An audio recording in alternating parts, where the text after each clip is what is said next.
shoot, forgot What do you about. need? Hello. And now you got to see Jen too. Hey, you guys, we are doing open Q&As with me. And I'm just going to set up my phone because I forgot about Instagrammers. Don't forget the Instagrammers. They're also very engaged. So, so let's think about some good questions you might have for me.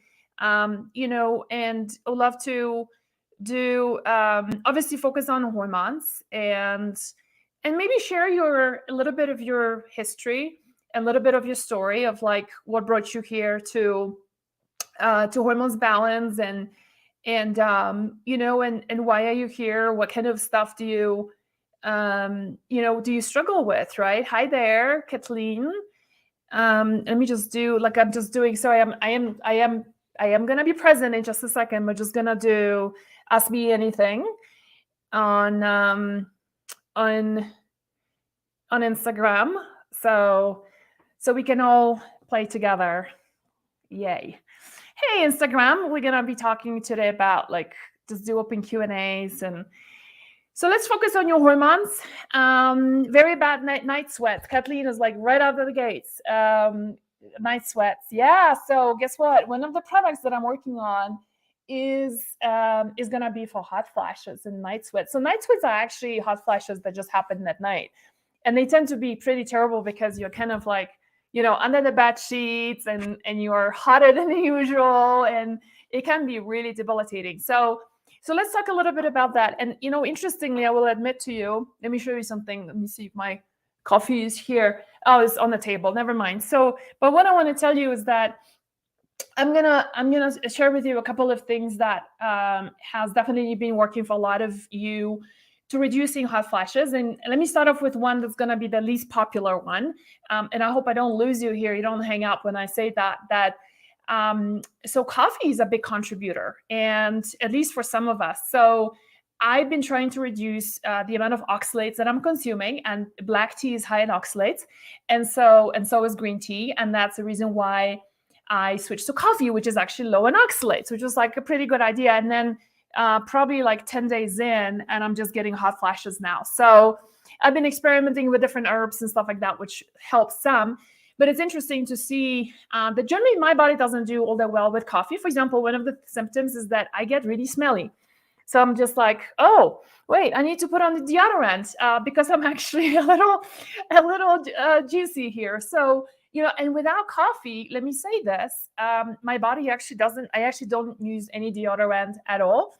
At the end of the day, I feel like, okay, well, there's a tiny bit of smell, but it's not gross. And with coffee, it's pretty gross. The other thing is I used to get smelly feet from drinking coffee. So kind of interesting, right? Like how the body responds to things like that. So back to hot flashes, there's a couple of things. I think the reason why coffee could be causing that is because coffee does increase your blood sugar levels.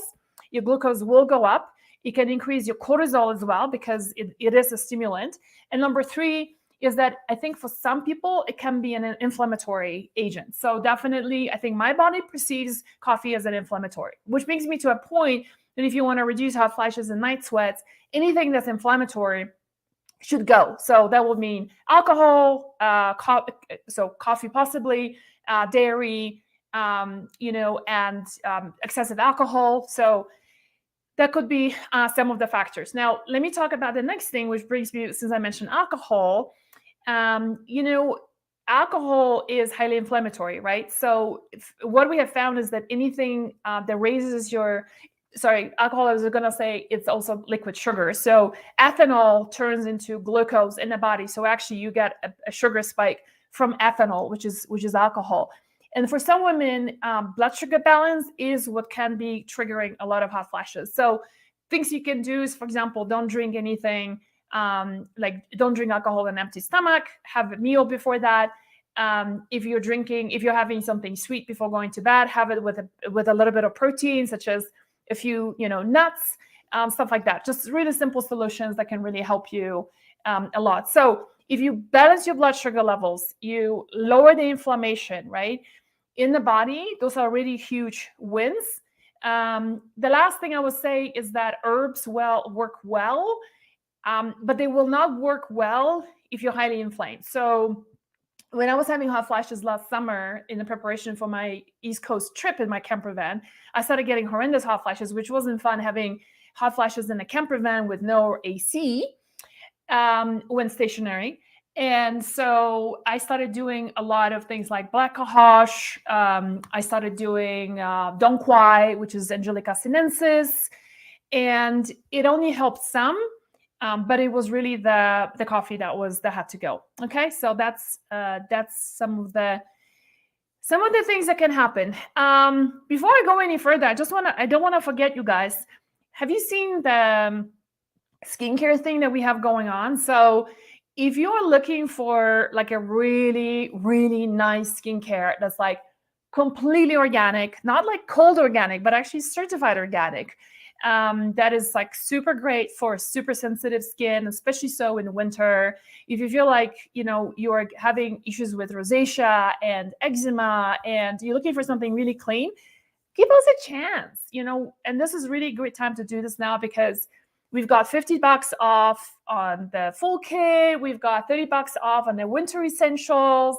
And then we have BOGO, so buy one, get one. The second one, 50% off. So it's a really, really sweet deal. And one of the things, just to be ridiculous, if I can show you, just to entertain you a little bit, is the fact that we've got the vitamin C serum, which is one of the most popular ones. But I also want to show you the day moisturizer is also wonderful. I want to show you something. Okay, so stay tuned. So check this out, right? So question is, can you eat your skincare? And yes, you can. If it's a clean skincare, it actually tastes really good.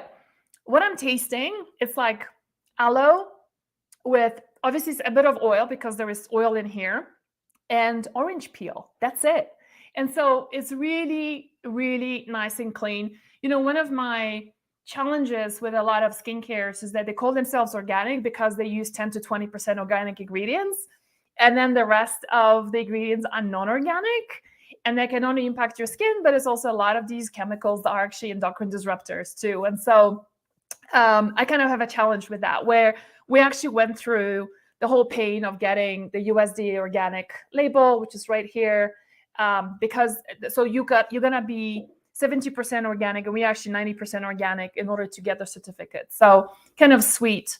What kind of preservatives you use in your skincare? Natalie's asking. Thank you. That's a really great question. It's actually both of you, Natalie and Stacy, are both asking in different channels. So that's a really great question. So first of all, we are using a pump, which basically means that there is minimal oxygen penetration in the product. So when you pump, there is a lever that just goes up and up and up.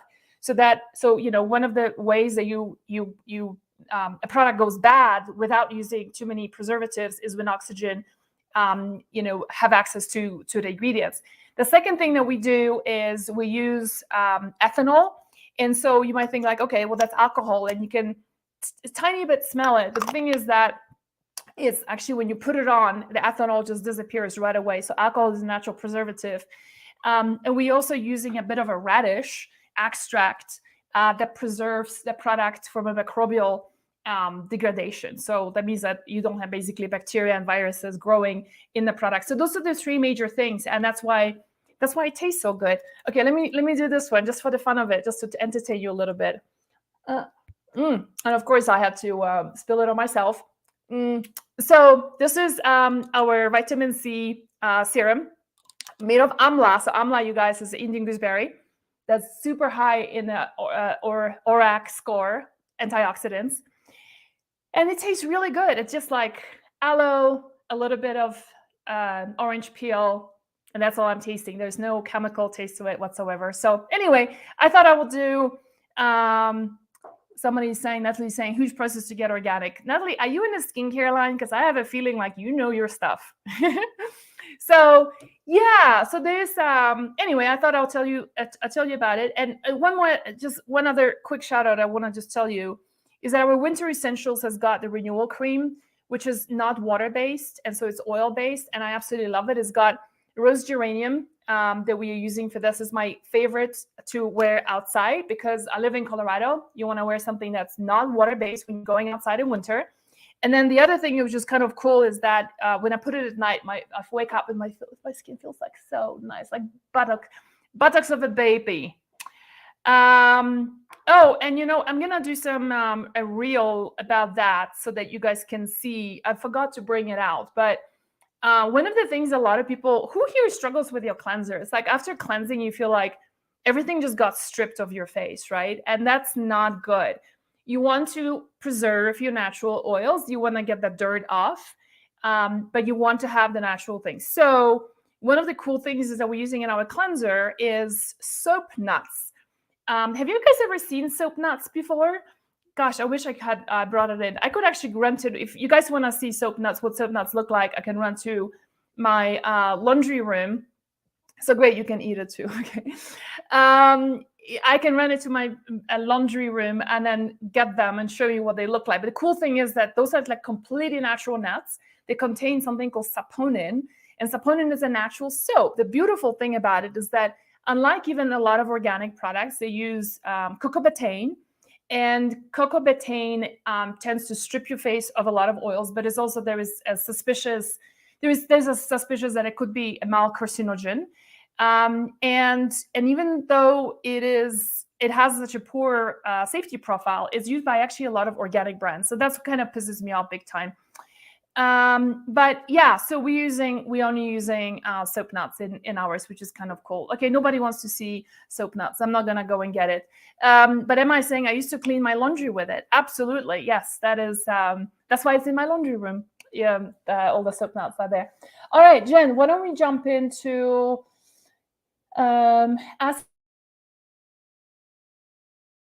just answering questions, and I'm gonna stay tuned for in our Instagram. Okay, so the question is from Lisa. I have primary biliary cirrhosis and need to find out if liver cleanses or coffee enemas will be okay to do. Absolutely, yes. And you can also couple that with a few other things, including doing castor oil packs is a really great one. We love the Queen of Thrones. It comes with this beautiful organic cotton. And you can also do a number of different herbs. We talked about the daily liver detox. So we just had like 2 weeks of us talking about it, Lisa. You can check it out on our website on wellena.com. Yeah, so there is that. And let's see what else. Coffee enemas are fantastic if you can hold on to, doing those. And especially if you can keep them in for like 10-15 minutes. This is really wonderful. Just Lala is saying, can you use soap nuts with a top loader? Absolutely. So what you want to do is you want to put them into like a mesh bag, and then so they don't, disintegrate of nuts like in your clothes later. And you can actually reuse them many times. So absolutely, yeah, I've tried it many times, and it's actually really awesome. All right, what's the next question, Jen? Gina is saying, I've always been estrogen dominant. I'm wondering if I add in the calcium glucocorate, would I detox from it? So Gina, possibly, yes. It depends on what your body is needing and where's the weak point in you detoxifying estrogen, right? So let me give you an example. The way the body detoxifies estrogen is that it happens in the liver in the first one, the phase 1 liver detoxification. And if that is not performing too well in your case, then you need a substance called DIM, the aldehyde. And then in the second part of the liver detoxification pathway, phase 2, you need support of two things: sulfur, which you can use things like sulforaphane, and then you also need calcium D-glucarate through the glucuronation pathway in the liver, which also binds up estrogens. And so it kind of depends on where your weak point is. That's the reason why our estrogen reset kit, which is a supplement kit, is designed in a way that do one thing at a time and see what's helping you, because your symptoms, right?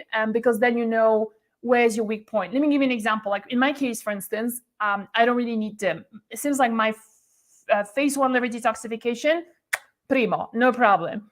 Phase 2, different story, right? And so I need sulforaphane, I need calcium D-glucarate to support that. And it's interesting you say that, because one of the things that, I want to share with you, like a super quick story, was I met a girl at botanical camp a couple of years ago, and she's an amazing athlete and a climber and a skier, and she's like a typical Colorado girl.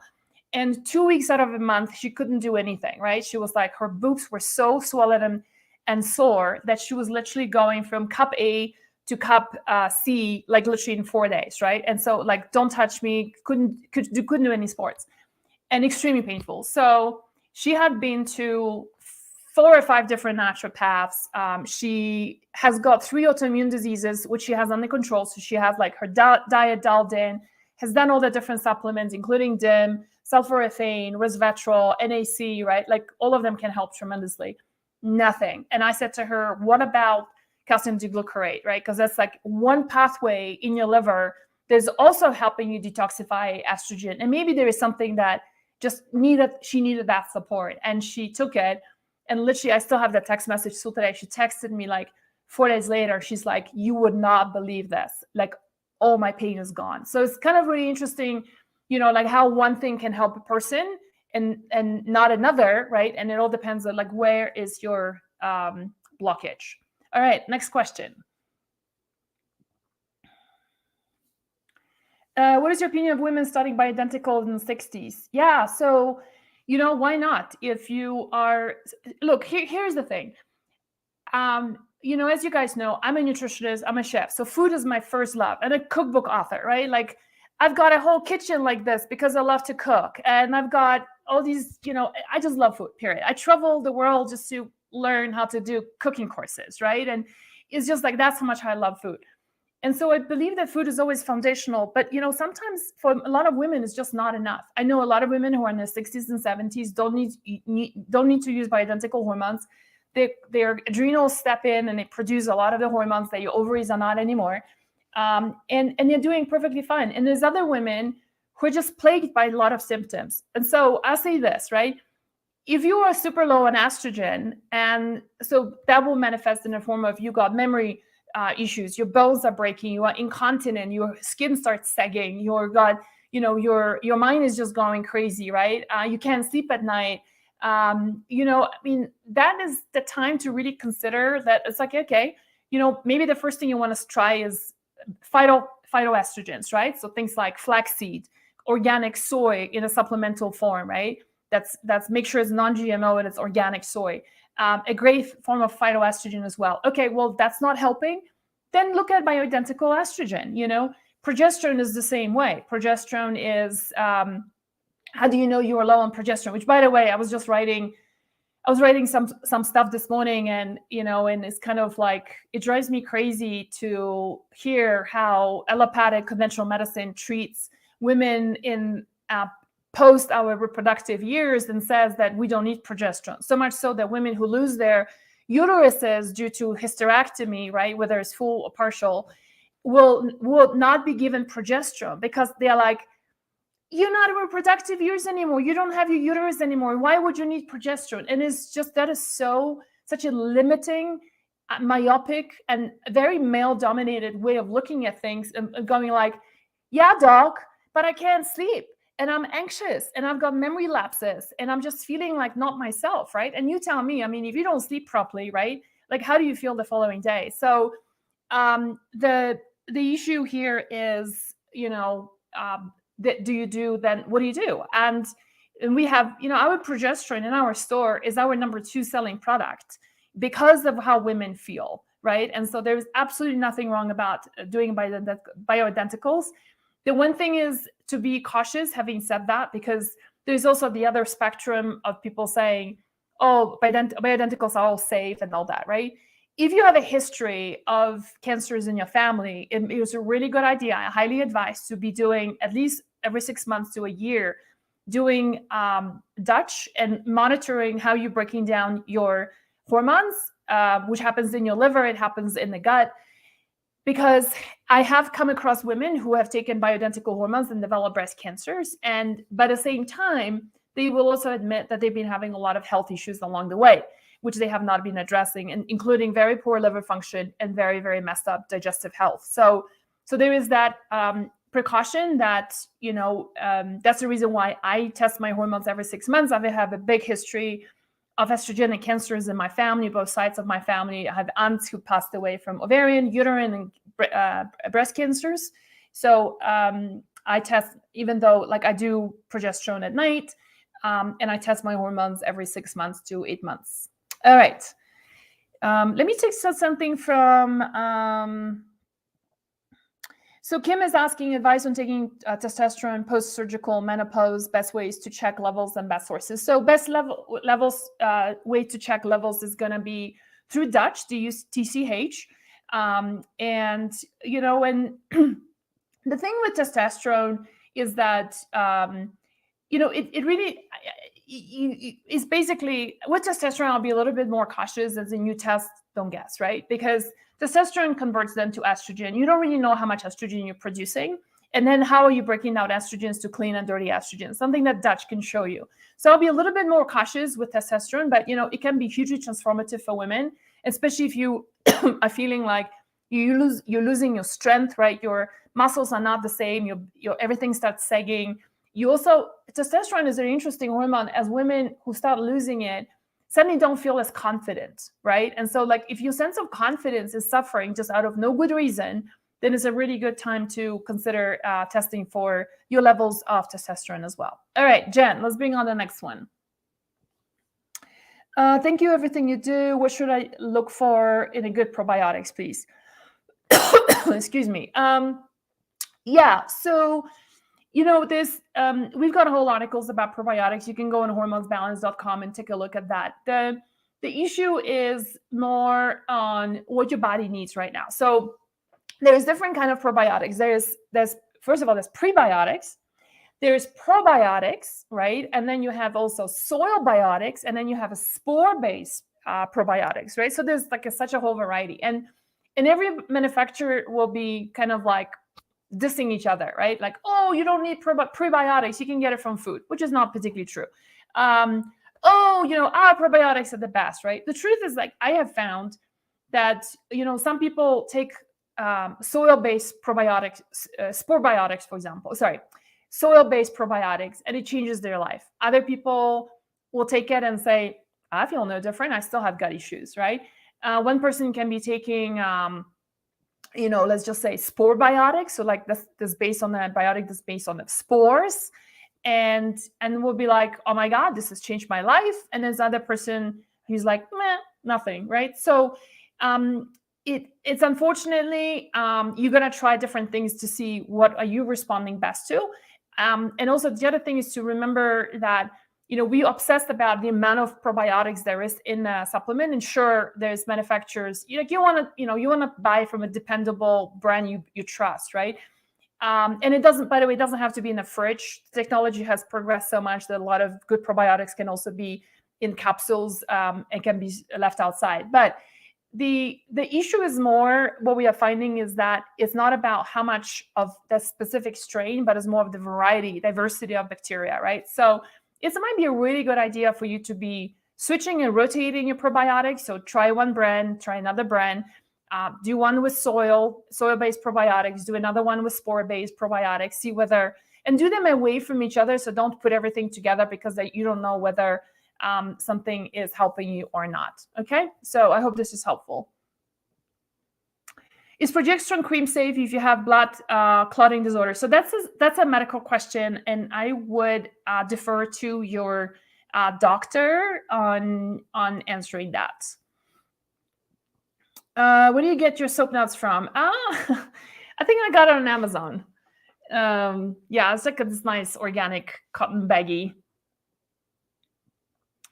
And anyway, to raise your estrogen if you can't do hormone replacement and you're in postmenopause? It's a great question. So what's interesting, Susan, is that estrogens from like herbs and stuff work on beta receptor. So there's alpha and beta receptor, estrogen receptor. So receptors are like there's real keyholes in all around the body, right? Your hair, your skin, your liver, like your thyroid, like all these organs have receptors, right? So little keys. The keyholes, and then the hormone comes in, and that the hormone is the key to open up the cell and come inside. So it really depends on. So the answer is that you can get a lot of estrogen that work on beta receptors that are non-reproductive organs, meaning it's not going to affect your uterus, breast, but it will help your skin and brain and all the peripheral organs. And so that is where you get it from food or from herbs. So the highest estrogenic herbs that you can find is, we just talked about milk thistle the other day. And it was really interesting how we introduced a product daily liver detox, right, which contains milk thistle, one of my favorite herbs.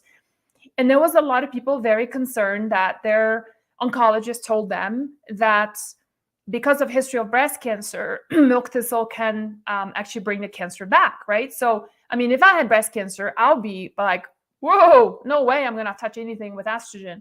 But here's the thing, right? Like with a lot of times with Western medicine, which I'm sure most of you had some kind of experience, that's why you're here,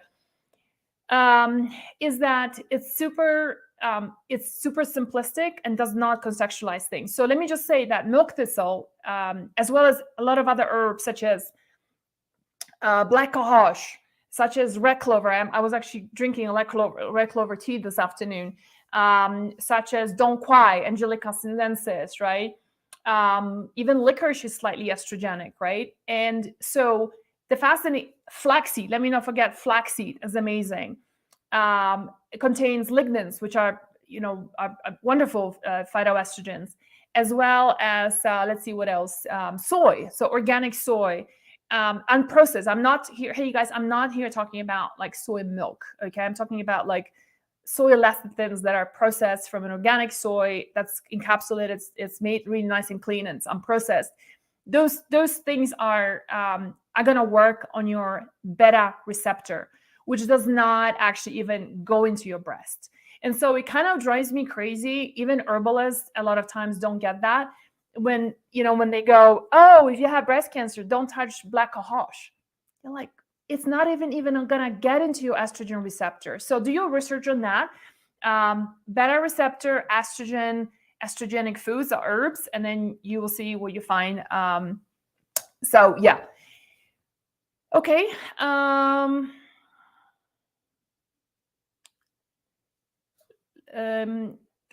can you help maximize the absorption of magnesium into the body?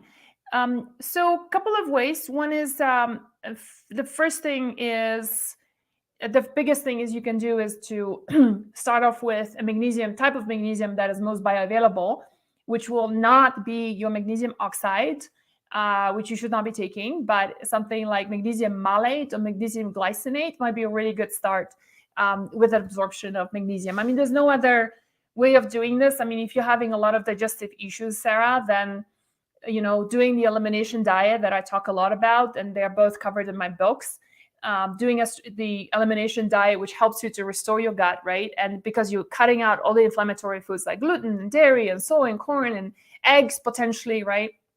And that way a lot of gut healing begins. And when you heal your gut, then you absorb a lot better too. Jen, I'm just going to do a question from here from Dupe. Can anything be done in order to shrink thyroid nodules? So that's a great question. I used to have thyroid nodules, 3 of them, 2 in 1, quite large ones. And so the cool thing is that the answer is yes, a very resounding yes. And the way you do this is that you address estrogen dominance. So estrogen dominance is the leading cause for growth of thyroid nodules.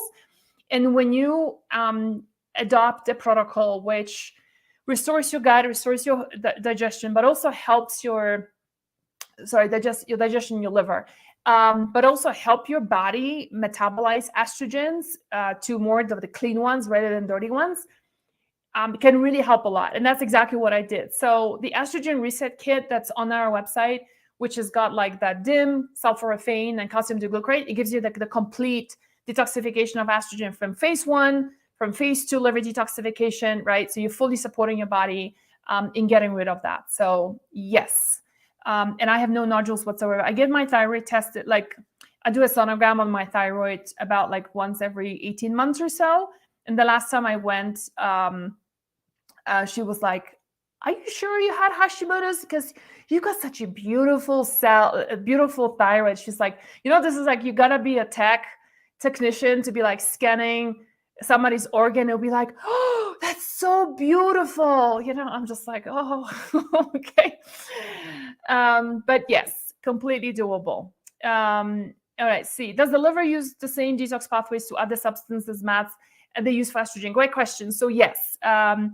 So the glucuronation pathway actually uses to detox you from a lot of prescription medications.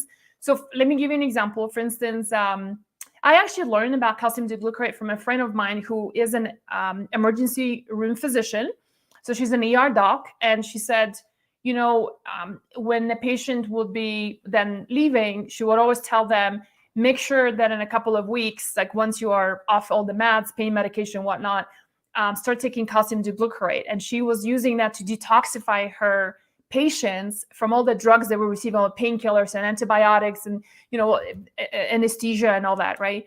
So if you have a history of taking a lot of, like, having had a surgery or having taken a lot of medication out of, no choice, hopefully, then, or if you've been doing recreational drugs as well, it all goes through the glucuronation pathway. And so calcium D-glucarate it's called calcium D-glucarate, but it's actually nothing to do with calcium in your bone.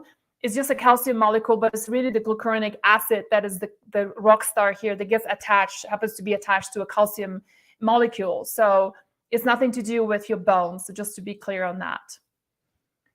And estrogen gets cleared in the same pathway. So so some people experience, like, for example, after, going through a surgery or having some procedures or taking some medications, suddenly they start feeling a lot more estrogenic. Like, for example, be like, oh, my boobs are really hurting, like I've got suddenly like fibrocystic breasts now, my breasts are swollen, right? Or, my fibroid has suddenly started growing, right? Because fibroid is also a symptom of estrogen dominance. That might be a really good time to pop a calcium D-glucarate. One little thing on this, make sure if you're on any kind of medications, take that away from your meds at least 4 hours, okay? Because otherwise it will bind it up and you will not feel the effects of your medication, which might not be a great thing to do. Okay, let's do maybe one other question and we can start wrapping up. Is a Dutch test easy to read ourselves, and do I need a doctor to interpret it? I would say yes the first time. Get at somebody, because it is really not meant for patients. It's meant for practitioners to interpret that for you. And if you need some help with that, you can reach out to our team and we can connect you with people who do a really good job and doing that. Let me just okay, so let me just read this one. Aga is saying, I just went on to my OBGYN for my yearly. She wants to put me on the low birth control to ease going into menopause. I'll be 54 this month, and I'm scared of birth control because of family history of breast cancer. Mom and sister was from high estrogen. Doctor is concerned, is wanting to avoid possible cirrhosis, etc.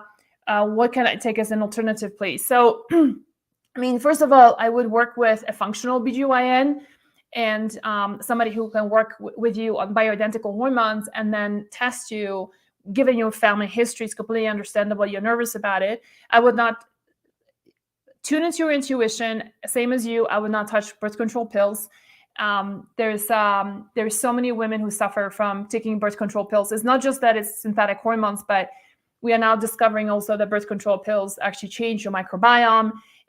They are a real nutritional robbers. They rob you of magnesium, zinc, B vitamins. Okay, so it's just all around. It's just really not a great solution, especially if you're not doing that for contraceptive purposes. So, one thing you could definitely consider is bioidentical hormones. The other thing is you can try phytoestrogens first. So I talked about organic soy, flaxseed, all the herbs that I mentioned just now.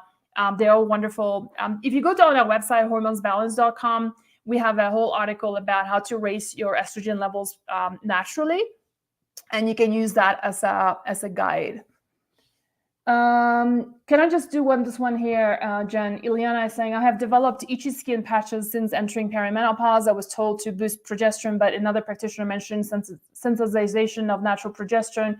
Have you heard of this? Yeah, sure. So first of all, as you enter perimenopause, and we actually, you guys, we're going to be doing a lot more talking about perimenopause this year, because it is such a interesting time, and it's so fascinating because a lot of us on our team are actually going through perimenopause, and it's like, oh shit, that UTI that keeps coming back, there's nothing to do with my bacterial flora. It's not because I'm like, I've got a new lover, I've got like the same husband for the past 30 years. Where is this coming from, right? And getting BV and getting like, all sorts of weird stuff coming out with thinning of the skin, not being able to sleep. And so we're going to be talking about perimenopause a lot more this year. In fact, I am going to be working soon on developing a quiz for perimenopause as well. So just heads up on that.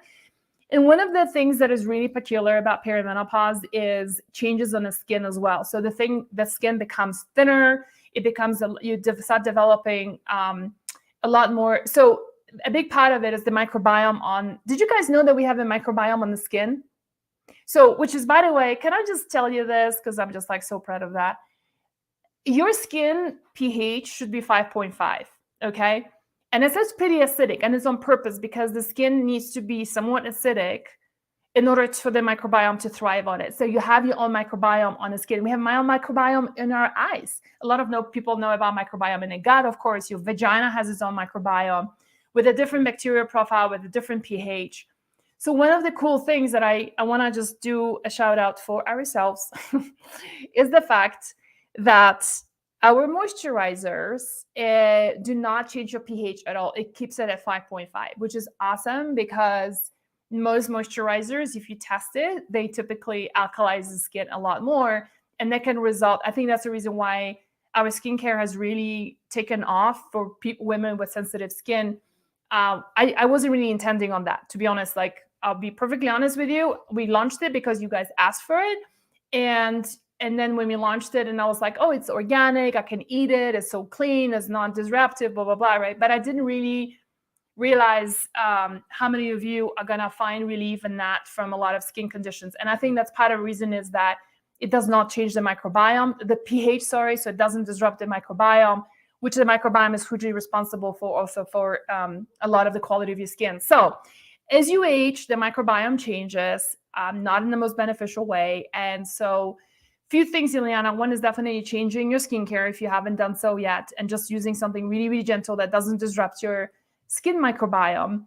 But also, is it just progesterone? I would say, to do estrogen as well. So starting off with phytoestrogens that I talked about, and elevating those. And then the other one is, about boosting progesterone, which is a great one. You mentioned sensitization to natural progesterone. So you basically, what you do is you rotate the spots. Let me give you a little hint here, and I need to start wrapping up. But one way that you can use progesterone in a very strategic and clever way is to do like on the thin skin to get an instant action from it, right? So for example, if you are putting it on at 9 p.m. and because you're going to bed at 10, it's going to start working to help you fall asleep and stay asleep. But if you're doing it, for example, during the day, then you apply it. So thin skin, quick action. Thin skin means could be your neck, could be behind your neck. It can be your chest, above your breast, right? Because it's all thin skin here. You don't have any fat here. It can be behind your knees.